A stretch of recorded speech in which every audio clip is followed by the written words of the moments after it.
listening to The Coffee Hour. I'm Andy Bates. I'm Sarah Gulseth. We are continuing our history series on Pilgrims, Puritans, and the founding of New England with Dr. MacKenzie today. Thanks to Concordia University, Wisconsin for supporting The Coffee Hour. Find out more about Concordia University, Wisconsin at cuw.edu. Live uncommon. Joining us for this series, the Reverend Dr. Cameron MacKenzie, professor of Historical Theology at Concordia Theological Seminary in Fort Wayne, Indiana. Dr. MacKenzie, welcome back. Well, thanks for having me. I'm glad to be here again. Ready to talk more about Pilgrims, Puritans, and the founding of New England. Last time we left off learning more about Roger Williams and Rhode Island. Where do you want to pick up with that today? Well, let's finish up Roger Williams. We don't have a whole lot more to say about him, but his life is interesting and it is significant. I think I mentioned last time that Williams, one of the founders of Rhode Island, was concerned about getting Rhode Island getting a legal status from the English government, and he got that early in the period of the Civil War. He got it from the parliamentary side. He comes back to Rhode Island. Another time he goes to England, and actually the second time he goes to England, he returns as governor of Rhode Island. So he becomes the governor of Rhode Island in 1657, and one of the distinguishing marks of his governorship was that he welcomed into the colony the first Jews. I'm not sure if it would be Jews in America, but it was certainly the first Jews in New England. And that, too, has kind of an interesting history to it. It was way back at the end of the 13th century that King Edward I banned Jews from England. It was Oliver Cromwell, when he was in power in the 1650s, who let Jews return to England for the first time in about more than 250 years. And Roger Williams followed suit then in Rhode Island in 1657. Regarding his continued history, he engages in politics, engages in merchandise.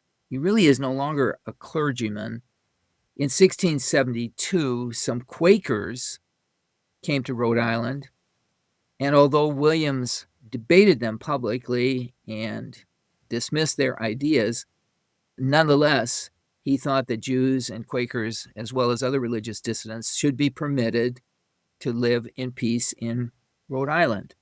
In terms of his own personal theology, it was in 1639, again, earlier in his life and career, that he became a Baptist. He endorsed the idea that one should be baptized after he has had an experience of the Spirit, after he would confess Christ.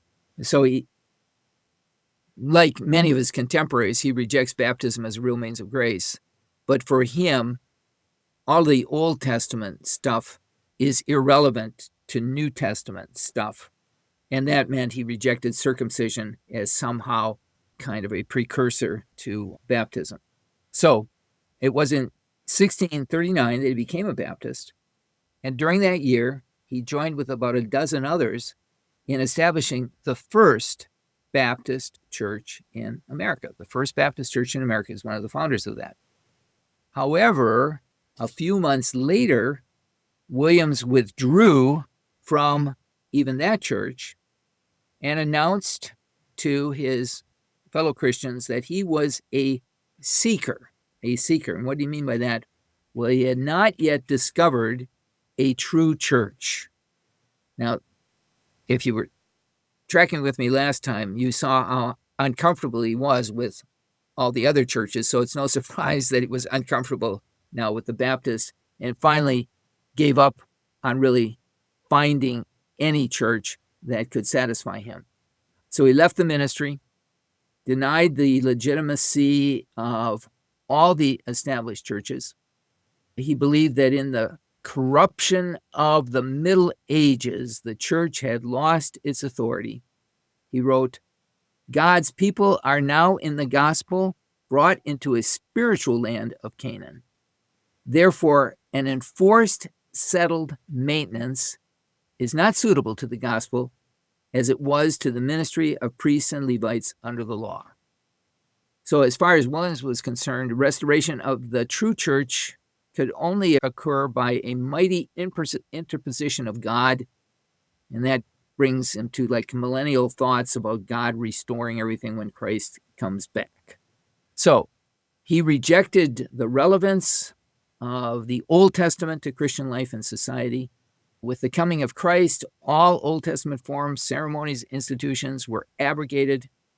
Men were free to seek their own salvation, unencumbered by any government, whether a government of church or of the world. So for the rest of his life, Williams was a theological loner, basically a Calvinist in thinking about the sovereignty of God and so forth, but an early advocate of religious liberty. He died in poverty, but still a Christian, kind of a precursor to the non-denominational evangelicals of our time. So that's Roger Williams. Okay, now what we want to do next is talk about the changing face of New England religiously as we get into the second and third generations of the founders. So that's where we're going next. This period in New England church history is sometimes called the period of declension or declining. And it has to do with the failure of the next generation to experience the Spirit and join the church. So let me talk a little bit about that. We saw in a previous episode that the New England way was located kind of halfway between full Presbyterianism, because the Presbyterians held to a national church establishment where everybody was in the church from little on up, unless by discipline they had to be kicked out. And then on the other hand, you had the Baptists, who held that the church consisted of visible saints only, and that wouldn't be clear until you were grown up. And then the sign of your sainthood was being baptized. But the New England way, as defined by the Cambridge Platform, tried to have it both ways. It insisted that for full church membership, visible sainthood, if you will, had to be related to an already existing church, whereby you adopted the covenant and became, as an adult, a full member. Nonetheless, the children of members were a part of the covenant family, just as the children of Abraham and his descendants as babies became a part of the covenant community of Israel. Okay. Well, a problem arose over the years after that settlement, probably one that they really hadn't thought of when they made that settlement, is what do you do with your baptized members, that is the ones who were baptized as babies, who as adults continue to come to church, they continue to confess their belief in the truths of the Christian religion and the confessions and creeds of the Puritan establishment, and they also live good, outwardly Christian lives, but they don't experience grace in the way that the founders thought they ought to experience grace, or if they experience it, they don't want to relate it, and they don't subsequently proceed to full membership. Now, one of the things you have to realize is that full membership did enable you to participate in the Lord's Supper. And they have a high view of the Lord's Supper, but it's not the means of grace the way it is in Lutheranism. It's just kind of a divinely instituted way of reminding you of what Christ did. And so I guess you could say to yourself, if you're a Christian, well, it's not that important that I go to the Lord's Supper and that I become a communicant member. So I don't know really what they were thinking, but you had a lot of young people growing up, becoming adults, getting married, etc., and not becoming full communicant members. Okay. By the 1650s, therefore, it was pretty clear that the churches of New England were not being nourished by sufficient numbers of conversions to maintain their position as a majority of the adults in New England. They were in very real danger of becoming a minority. And so fears arose then that New England might in effect become pagan. If you don't get the conversions, you don't get the church membership, fewer and fewer people in a town belong to the church, what are you going to do? All right. Well, the government of Massachusetts, the general court, convinced, oh yeah, I should mention this. I don't think I mentioned it earlier. Only communicant members can vote in Massachusetts, okay? So the number of voters is not keeping up with the population either. So, all right, so they realized that this is a problem. And so they summoned what they called a synod of the congregations and clergy in 1662 to consider this problem. What are we going to do about this? And they argued back and forth until finally they agreed upon something called the halfway covenant. The halfway covenant, which made provisions for halfway membership in the church. And basically what that said is if you had a baptized member who continued to live an upright life and who publicly agreed with the teachings of the church, confessed the faith, submitted to its discipline, the discipline of the church, then even though he was not a communicant member, he could still present his offspring for baptism. And accordingly, you'd get baptized members coming along on a regular basis, even if they never became full communicant members. So it's called the halfway covenant with halfway members baptized. They continue to be members, never become communicant members, but nonetheless, they submit themselves to the discipline of the church, and their children can be baptized so we can continue to have an established church in every village that's never going to run out of members the way you would if you had that original plan regarding membership. So the purpose of the halfway covenant was to bring descendants of visible saints under the discipline of the church without violating the principle of visible sainthood. In other words, they gave legitimacy to the church's monopoly on organized worship and to its continued demand for support from the entire community. It's still the community church. And they also hoped that if these baptized members would agree with church doctrine and discipline, that might prove then to be just an interim step toward full communicant membership. Now, that was a hope that was never realized by the majority of New England residents.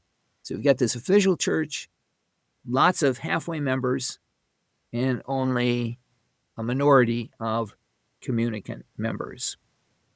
This created a lot of opposition and sometimes leading to schism. In fact, in 1662, there was still one of the original founders serving as a pastor, and he was serving as the pastor of the first church in New Haven in Connecticut. Even though he's advanced in age, he accepted a call to First Church in Boston in order to oppose the halfway covenant. All right. So as an old man, he moves to Boston so he can preach and teach against that halfway covenant. As a result, about 70 members of the first church withdrew to form yet another church that would embrace the halfway covenant. So you've got churches that are splitting over this kind of new notion of what church membership would consist of. Eventually, most of the New England churches accepted the halfway covenant, even though by 1700 there were still about 20% of the congregations which did. We can pick up there After we take a quick break, you're listening to the Coffee Hour. I'm Sarah Golseth. I'm Andy Bates.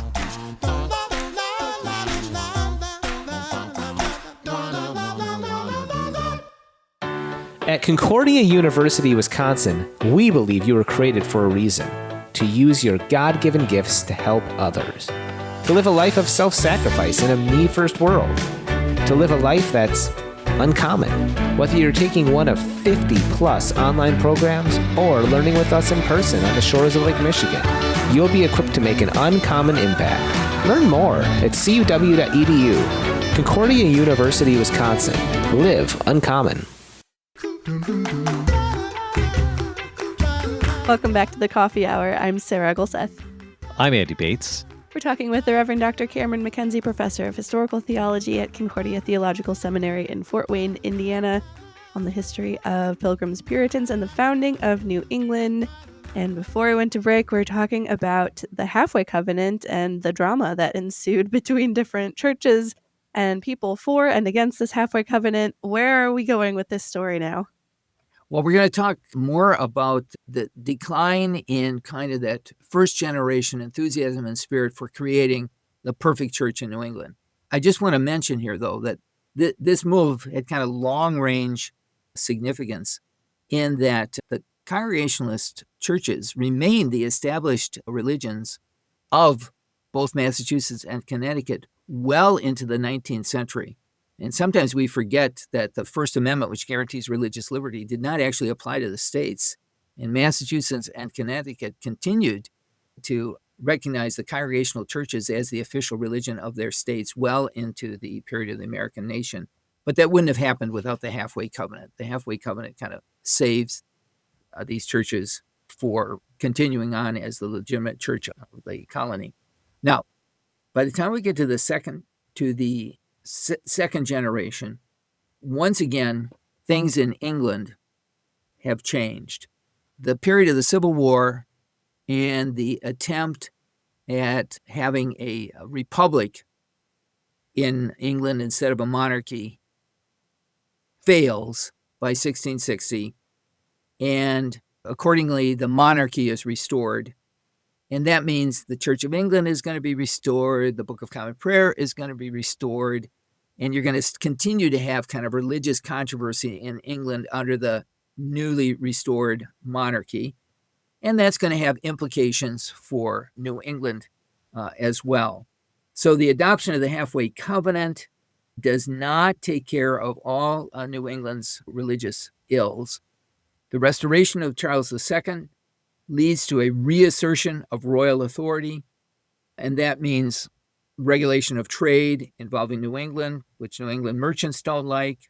We also get major episodes of the plague in New England. There's shipwreck, there are fires. There's a terrible war with the Indians called the King Philip's War in 1675-76. And all of these disasters are interpreted by the clergy as God's sending a message to New England that they are declining in their religious fervor and commitment. So bad things happen. The clergy preach a message of necessary repentance. And actually, there's so many of these that they are given a special name in the history of Puritan preaching. They're called Jeremiads, as if, they're reconstituting kind of the message of Jeremiah to the people of Israel. So now these preachers are preaching the same kind of message to the people of New England. At one point, the situation in the 1670s had become so bad, the Indian War, etc., that again, the government of Massachusetts called for a synod, representatives of the pastors and the congregations of New England, to make a full inquiry into the causes and state of God's controversy with us. This group met in 1679. They're called the Reformation, or the Reforming Synod, I should say, and they produced a summary of all past Jeremiads. It was called a document called The Necessity of Reformation. And I'll quote a little bit of it here. That God hath a controversy with his New England people is undeniable. the Lord having written his displeasure in dismal characters against us. Well, what was the cure? They went on to say, a solemn and explicit renewal of the covenant. To that end, the reforming synod adopted a confession of faith. They had not had one before. And this was almost verbatim a quotation, a document from the English Congregationalists. It's called the Savoy Confession. And it, in turn, was based on the Westminster Confession, which was a Presbyterian document.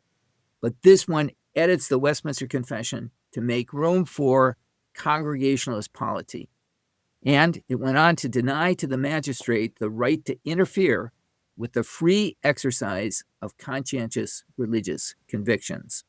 So it's another step in the direction of religious liberty that came out of that 1679 reforming synod. Well, okay.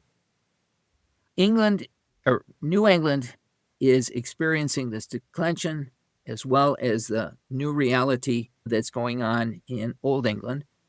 And some very big changes occur in the 1680s. So let me just kind of set the stage here, and we'll do some of these changes when we get to our next episode, because I want to explain what's happening a little bit in Old England so you get the picture.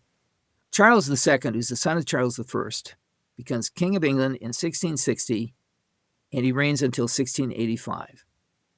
He restores the Church of England, but the old Puritans who didn't want the Church of England, they end up forming independent churches. For a long time, those churches are illegal, but nonetheless, nobody's being burned at the stake. People are being thrown into prison, leaders and so forth, but nonetheless, these congregations form, and out of the Restoration period, there will come a Congregationalist denomination, there will come a Presbyterian denomination, and there will actually come Baptist congregations as well. So Christianity is fracturing in Old England, even though the dissenters are under legal persecution, but it's not draconian. They managed to survive. They managed to go forward. The king himself is, of course, Anglican, but secretly he's a Roman Catholic.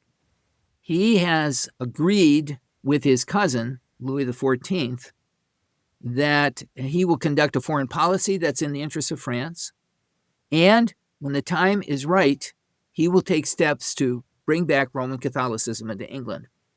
And in exchange for those promises, the King of France actually puts him on the payroll of the French government, and a big chunk of Charles II's income actually comes from France. When the English Parliament gets wind of what the king may or may not be doing, they proceed to a law that will prohibit Catholics from participating in the government. And this is in the 1670s. And they passed this law, and Charles, under political pressure, signed it. It's called the Test Act. And on account of the Test Act, you have to take communion in the Church of England in order to participate in the government. The law is put in effect, and somebody has to resign from the government because he's a Catholic. And who's that? That's the king's brother. Make a long story short, when Charles II dies in 1685, it's his Catholic brother who takes over as James II. And this throws everything into a turmoil, including religion in New England. They've got to deal with this stuff. And in dealing with this stuff, they have to chart a new path, new direction. And it's really going to leave a lot of their old Puritan ideals about New England in the past. So when we get together next time, I'll try to talk a little bit more about what's happening at the end of the 17th century. And at least one of our episodes will devote to the Salem witchcraft trials, too, which also occurs in this same period. So fascinating. There has to be a movie covering all this, right? Well, yeah. Not in the way that you do, though.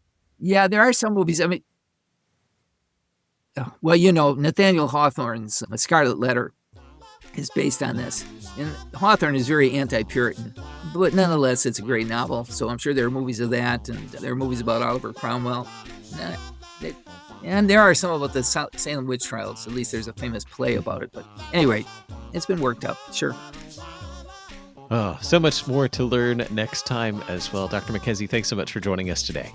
I am glad to have been with you. Thanks for having me. You've been listening to The Coffee Hour. I'm Andy Bates. I'm Sarah Golseth.